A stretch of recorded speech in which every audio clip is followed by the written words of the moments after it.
Good morning students. How are you all? I hope you will be fit and fine. So students, हम revision कर रहे हैं तो हमने उठाया नाउन का टॉपिक पहले। तो नाउन में एक होता है use of apostrophe S. Apostrophe का मतलब होता है ये कोमा जो होता है इसको हम बोलते हैं एपोस्ट्रोफी। यानी एपोस्ट्रोफी की स्पेलिंग भी क्या होती है आपकी APOSTROPHE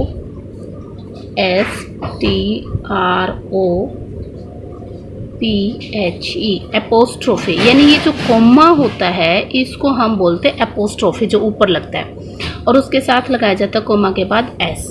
इसका मतलब क्या होता है स्टूडेंट्स? एपोस्ट्रोफी एस का मतलब होता है का, ठीक है। एक होता है ऑफ, ऑफ का मतलब भी का के की, और एपोस्ट्रोफी एस का मतलब भी का के की होता है, ठीक है। तो कहाँ एपोस्ट्रोफी एस लगाया जाता है और कहाँ ऑफ लगाया जाता है उसके बारे में हम थोड़ा सा डिस्कस करेंगे। तो इस एपोस्ट्रोफी एस का मतलब होता है का के की, लेकिन स्टूडेंट्स को नहीं होता, ध्यान रखना। को के लिए हम टू का यूज करते हैं। ऑफ का मतलब भी होता है का के की, ठीक है। अब जैसे हम लिखते हैं मोहन की पुस्तक, ठीक है स्टूडेंट्स। अब हमें जैसे मोहन है, मोहन हम लगाएंगे मोहन। अब हमने लगाना है की इंग्लिश लगानी है। तो अगर आप यहाँ पर मोहन के साथ की इंग्लिश आपकी एपोस्ट्रोफे एस लगेगी, ऑफ नहीं लगेगी students. एपोस्ट्रोफे S, Mohan's book,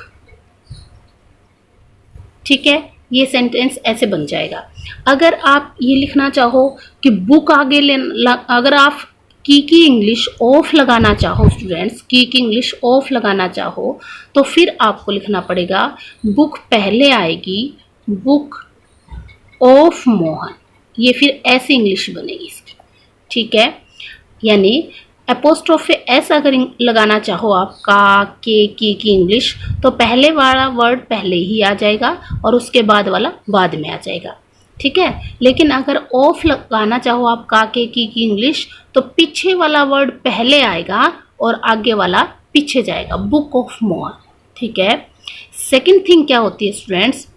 apostrophe S mostly cases में लिविंग थिंग्स के साथ लगता है, लिविंग बींग्स के साथ। यानी जैसे मोहन लिविंग है, जिंदा है, तो इसके लिए एपोस्ट्रोफी एस लगेगा। बुक के साथ एपोस्ट्रोफी एस नहीं लगेगा, ठीक है। अब इसमें यानी मोहन जिंदा था तो हमने मोहन के साथ एस लगा दिया। अब मैं लिखती हूँ जैसे कुर्सी की टांगे, कुर्सी की टांगे,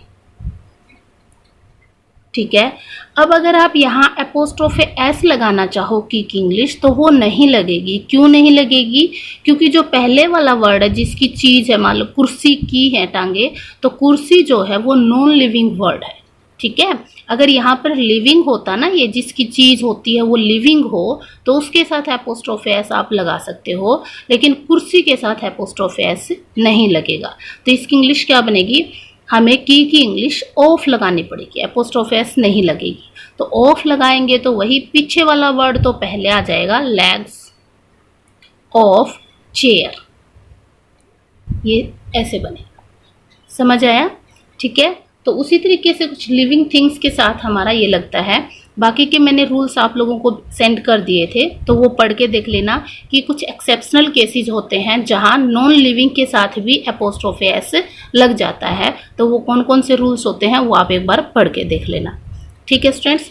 अब हम करेंगे नाउन के कुछ फंक्शंस हैं। नाउन मतलब कहाँ कहाँ यूज होता है हमारा नाउन, उसके बारे में हम पढ़ेंगे। तो फर्स्ट है हमारा फंक्शन, नाउन द्वारा वाक्य में किए गए कार्यों को हम 6 भागों में बांट सकते हैं। सबसे पहले सब्जेक्ट ऑफ द वर्ब, यानी जो सेंटेंस का सब्जेक्ट होता है वो हमेशा ही नाउन या फिर प्रोनाउन होता है आपका, ठीक है। सेकंड है ऑब्जेक्ट ऑफ द वर्ब, यानी जो सेंटेंस में ऑब्जेक्ट होता है वो भी नाउन या प्रोनाउन में से ही एक होता है। कॉम्प्लीमेंट ऑफ द वर्ब, कई बार मैंने आप लोगों को कॉम्प्लीमेंट बताया था क्या होता है, सब्जेक्ट कॉम्प्लीमेंट, ऑब्जेक्ट कॉम्प्लीमेंट क्या होता है, तो वही कॉम्प्लीमेंट होता है। पोजेसिविटी, जो होती है वो भी हमारी नाउन होती है। Apposition to a noun, noun को एपोजिशन का मतलब होता है नाउन को एक्सप्लेन करने वाला वर्ड जो है। नॉमिनेटिव ऑफ एड्रेस, एड्रेस का जो सब्जेक्ट होता है वो हमारा हो गया। तो हम नाउन के केस को डिफाइन करेंगे। सबसे पहले नॉमिनेटिव केस, नॉमिनेटिव केस यानी सब्जेक्ट ऑफ द वर्ड को हम बोलेंगे नॉमिनेटिव केस, यानी सब्जेक्ट जो स्टार्टिंग में कोई भी सेंटेंस होता है उसका जो सब्जेक्ट होता है वो हमारा नाउन होता है। Objective case second, possessive case complement of the word, ठीक है। पोजेसिविटी थी, जो ये पोजेसिविटी थी उसको हम पोजेसिव केस बोल देते हैं। Case in opposition, nominative of address, nominative absolute, इसके बारे में हम डिटेल से आगे पढ़ेंगे।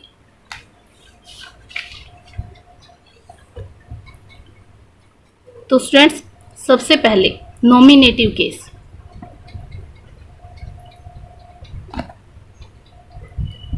जब नाउन का प्रयोग वाक्य में सब्जेक्ट की तरह होता है तो वह नाउन नॉमिनेटिव केस में होता है, यानी जो सब्जेक्ट होता है उसको हम नॉमिनेटिव बोलते हैं। जब हमने प्रोनाउन किए थे तो जैसे मैंने करवाया था आप लोगों को आई, माय, मी, तो आई हमारा नॉमिनेटिव केस होता है, माय हमारा पोजेसिव केस होता है, एडजेक्टिव होता है, और मी हमारा ऑब्जेक्टिव केस होता है। ओके स्टूडेंट्स, तो नॉमिनेटिव किसको बोलते हैं? सब्जेक्ट को ही बोलते हैं हम। जब नाउन का प्रयोग वाक्य में सब्जेक्ट की तरह होता है तो वह नाउन नॉमिनेटिव केस में होता है, यानी वाक्य में नाउन जब वर्ब के साथ सब्जेक्ट का काम करता है तो वह नाउन नॉमिनेटिव केस में प्रयोग किया जाता है। ठीक है, इसको हम इंग्लिश में पढ़ेंगे। When a noun is used as subject of the verb in a sentence it is in nominative case. ठीक है, तो जैसे कि हमने लिखा राम राइट्स एन ऐसे, तो यहाँ पर राम एक ऐसे लिखता है।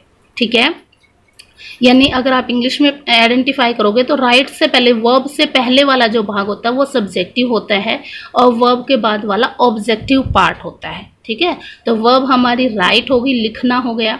ठीक है, राम एक ऐसे लिखता है, तो मैंने आप लोगों को बताया था सब्जेक्ट को कैसे फाइंड करना है, कौन या किसने का क्वेश्चन करके। कौन लिखता है? राम। ठीक है, तो राम हमारा सब्जेक्ट हो गया और राम नाउन भी है, नेम है। और कौन सा नाउन है? प्रॉपर नाउन है, क्योंकि राम एक पर्टिकुलर नेम है। ठीक है, सरला रीड्स अ नॉवेल, सरला एक नॉवेल पढ़ती है, तो कौन पढ़ती है? सरला। सरला हमारा सब्जेक्ट हो गया और सरला नाउन भी है। ठीक है, Rahim is playing chess, Rahim chess खेल रहा है, कौन खेल रहा है? रहीम हो गया।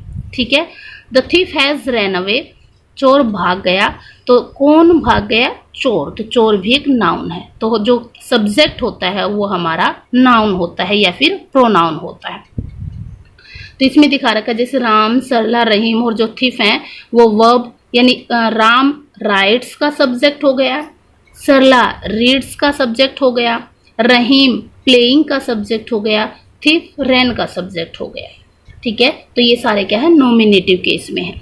सेकेंड, ऑब्जेक्टिव केस, जब नाउन का प्रयोग वाक्य में वर्ब के ऑब्जेक्ट की तरह होता है तो वह नाउन ऑब्जेक्टिव केस में होता है, यानी when a noun is used as an object of the verb in a sentence it is in objective case.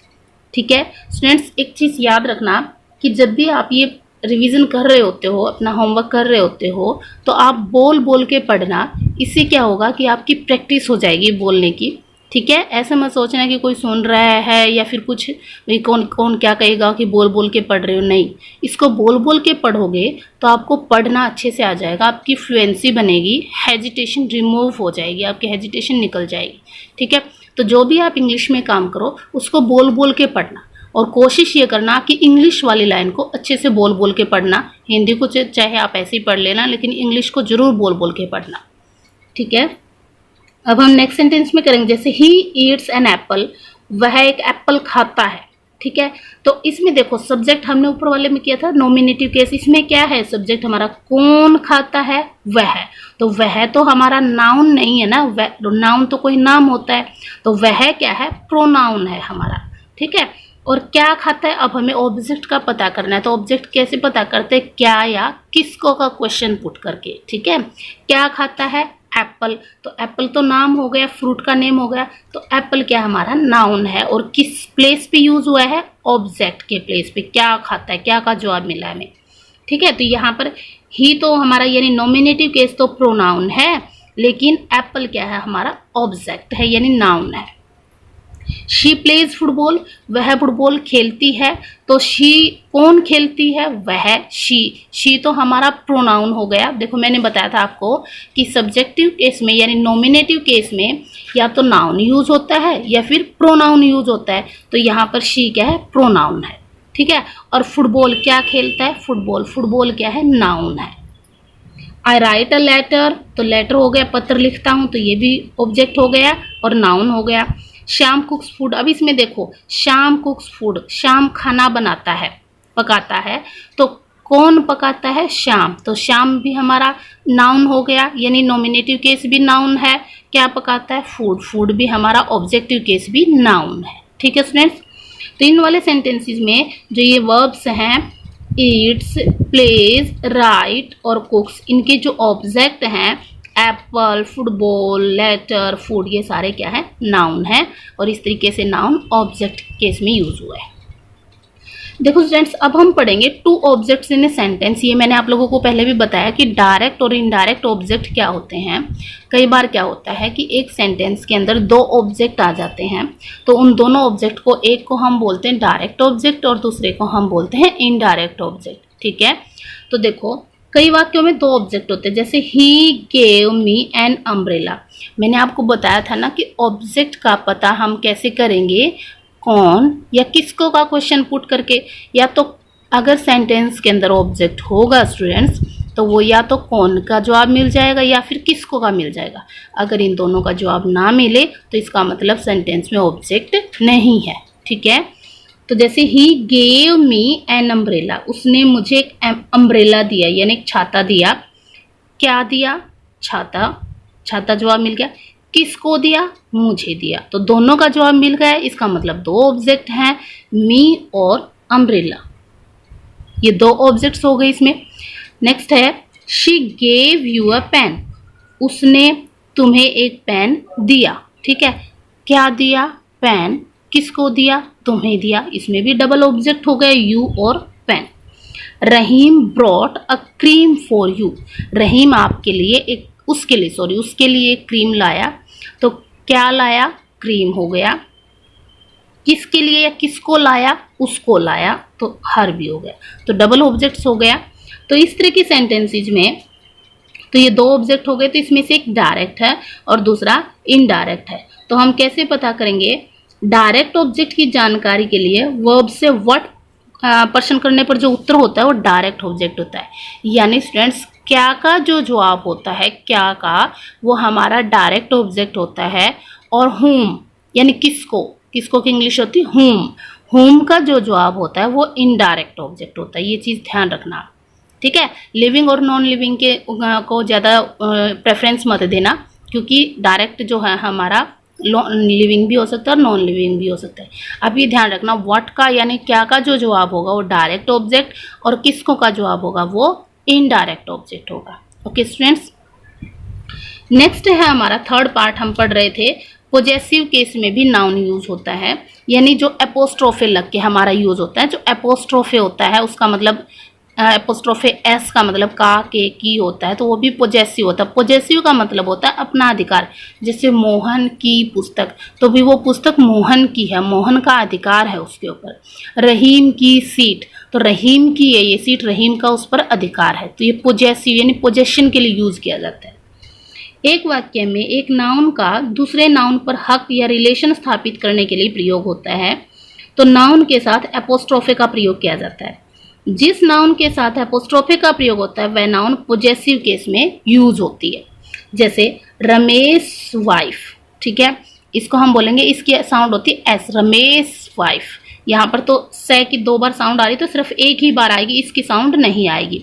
Ramesh की वाइफ, यानी जो रमेश तो नाउन हो गया, तो नाउन इसका अधिकार है इसके ऊपर, तो रमेश की वाइफ, ठीक है।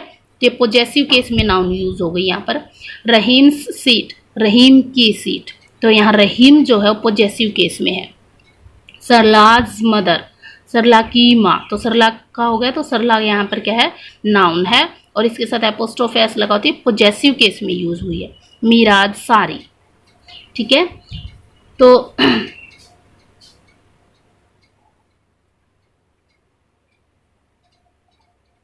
नेक्स्ट हम करेंगे कॉम्प्लीमेंट ऑफ द वर्ब।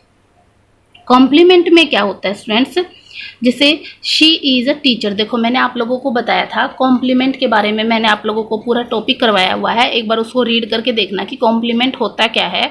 यानी कई बार क्या होता है, हम ये सोचते हैं कि लास्ट वाला वर्ड क्या का जवाब भी मिलता है। वो देखो मैंने आप लोगों को बताया ना, ऑब्जेक्ट का पता करना हो तो हम क्या या किसको का क्वेश्चन करते हैं। तो जैसे इसमें है शी इज टीचर, वह एक टीचर है, तो अब हमने किया इससे क्वेश्चन क्या है, टीचर है। तो लेकिन यहाँ पर ये टीचर ऑब्जेक्ट नहीं है स्टूडेंट्स, क्या का जवाब तो है, जैसे कि मैंने बताया था आप लोगों को क्या के जवाब से आपको ऑब्जेक्ट पता चलेगा, क्या का जवाब तो है, लेकिन ये टीचर कॉम्प्लीमेंट है, क्योंकि मैंने बताया था आप लोगों को कि ऑब्जेक्ट और जब अगर ये टीचर ऑब्जेक्ट होता तो सब्जेक्ट कुछ अलग होता, यानी सब्जेक्ट और ऑब्जेक्ट एक ही आदमी नहीं होते हैं, वो दोनों अलग अलग होते हैं हमेशा। ठीक है, यहाँ तो वह टीचर है, तो वह और टीचर एक दूसरे से रिलेटेड हैं, वही टीचर है, यानी जो सब्जेक्ट है ना वही ऑब्जेक्ट है। ठीक है, तो यहाँ टीचर तो कॉम्प्लीमेंट है। यू आर एन इंजीनियर, तुम एक इंजीनियर हो, तो तुम और इंजीनियर एक दूसरे से रिलेटेड, यानी एक ही पर्सन है, यहाँ सब्जेक्ट भी वही है और ऑब्जेक्ट भी वही है। तुम सब्जेक्ट होकर तुम ही इंजीनियर हो, कोई दूसरा पर्सन इसमें शामिल नहीं हुआ है। तो क्या है ये, यू आर एन इंजीनियर। तो इंजीनियर हमारा क्या है, कॉम्प्लीमेंट है, सब्जेक्ट कॉम्प्लीमेंट है, सब्जेक्ट के बारे में बता रहा है। ही इज सैड, वह उदास है, यहाँ ही के बारे में ही सैड है, वह उदास है, तो सैड क्या है, कॉम्प्लीमेंट है, सब्जेक्ट कॉम्प्लीमेंट है। शी बिकेम अ डॉक्टर, वह एक डॉक्टर बनी, तो वही डॉक्टर बनी, एक ही पर्सन, सब वही सब्जेक्ट और वही ऑब्जेक्ट, कोई दूसरा पर्सन इसमें शामिल नहीं है। ऑब्जेक्ट अगर होता तो कोई दूसरा पर्सन होता, सब्जेक्ट वाला ही नहीं होता। ठीक है, जैसे she gave me a watch, उसने मुझे एक वॉच दी, तो दो ऑब्जेक्ट हो गए, मी और वॉच, तो मी भी अलग है, उसने सब्जेक्ट तो वह है, लड़की है शी, और मी मुझे हो गया, तो हम दो हो गए। वॉच भी थर्ड पर्सन हो गया, तो वॉच भी क्या है, हमारा ऑब्जेक्ट है। ठीक है, सब्जेक्टिव कॉम्प्लीमेंट और ऑब्जेक्टिव कॉम्प्लीमेंट ये मैं आप लोगों को बहुत अच्छे से बता चुकी हूँ पहले, सब्जेक्ट कॉम्प्लीमेंट क्या होता है, ऑब्जेक्ट कॉम्प्लीमेंट क्या होता है। तो आप लोग वो वीडियो वो देखना और अपने नोटबुक में भी नोट डाउन कर रखा होगा, उसको अच्छे से पढ़ना कि क्या डिफरेंस होता है। ठीक है, अब हम आते हैं केस इन अपोजिशन पे। अपोजिशन का अर्थ होता है हैविंग नियर, यानी पास पास में रखना।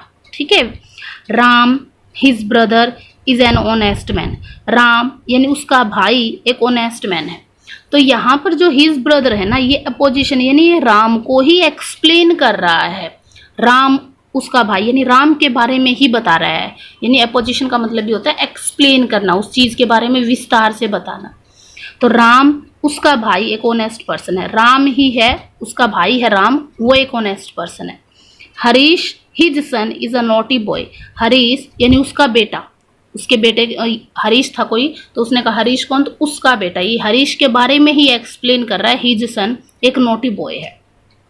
Sita her daughter is a beautiful girl, जब दो नाउन्स एक ही व्यक्ति या वस्तु को बताते हैं, जैसे ब्रदर भी तो नाउन ही हो गया ना हमारा, सन भी नाउन हो गया हमारा, डॉटर भी नाउन हो गया, तो दोनों नाउन एक ही व्यक्ति के बारे में स्पष्ट करते हैं, बाद वाला नाउन पहले वाले नाउन का केस इन अपोजिशन कहलाता है। यानी हिज ब्रदर, ब्रदर जो है वो राम का अपोजिशन है, his brother. His son Harish का, जो हिज सन है वो हरीश का अपोजिशन है, और सीता हर डॉटर है वो सीता की अपोजिशन है। ठीक है,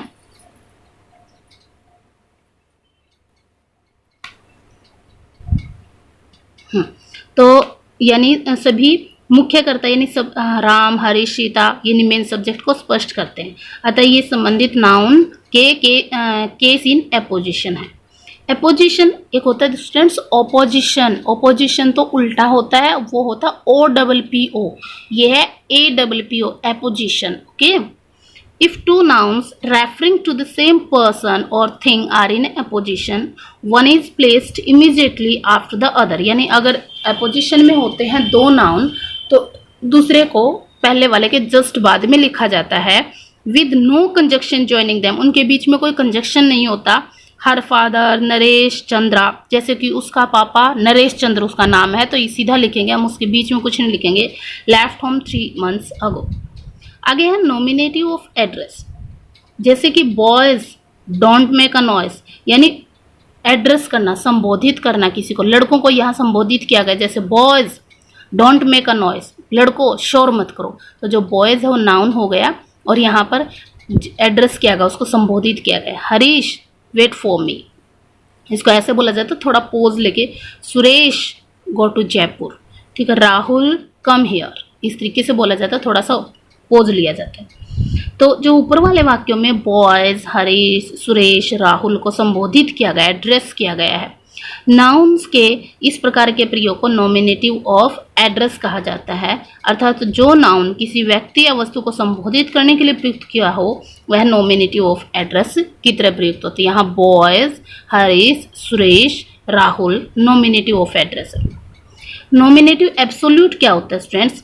जैसे God willing we shall have good harvest this time, भगवान की इच्छा कि इस बार हम अच्छी फसल प्राप्त करेंगे। The sea being smooth we went for a sail, यानी सी स्मूथ हो जाएगा, तूफान वगैरह बंद हो जाएगा तो हम सेल के लिए जाएंगे, नौका चलाने के लिए जाएंगे। Water permitting we shall go to Shimla, अगर वाटर परमिटिंग करता है हमें तो हम शिमला जाएंगे। ऊपर वाले वाक्यों में गॉड, वेदर जो है नाउन्स का प्रयोग नॉमिनेटिव केस में हुआ है, ये शब्द मुख्य वाक्य में प्रेजेंट पार्टिसिपल के द्वारा जोड़े गए हैं, ठीक है। यानी प्रेजेंट पार्टिसिपल वो आगे बताया जाएगा आप लोगों को। नाउन्स के इस तरह के कार्यों को नॉमिनेटिव एब्सोल्यूट कहा जाता है, ठीक है स्टूडेंट्स। तो आज हमारा नाउन का टॉपिक बिल्कुल कंप्लीट हो गया है। आप लोग इसको बिल्कुल अच्छे से रिवाइज करना और शाम को आप लोगों को टेस्ट मिलेगा। स्टूडेंट्स टेस्ट आप ज़रूर करना, ये डिपेंड नहीं करता है कि आपके मार्क्स कितने आते हैं कितने नहीं आते हैं। आप एक बार ज़रूर दे के देखना टेस्ट, और अगर कम मार्क्स आए तो भी कोई माइंड नहीं करना है, उसको अच्छे से फिर से रिवाइज करना है, ठीक है students. Take care and good bye.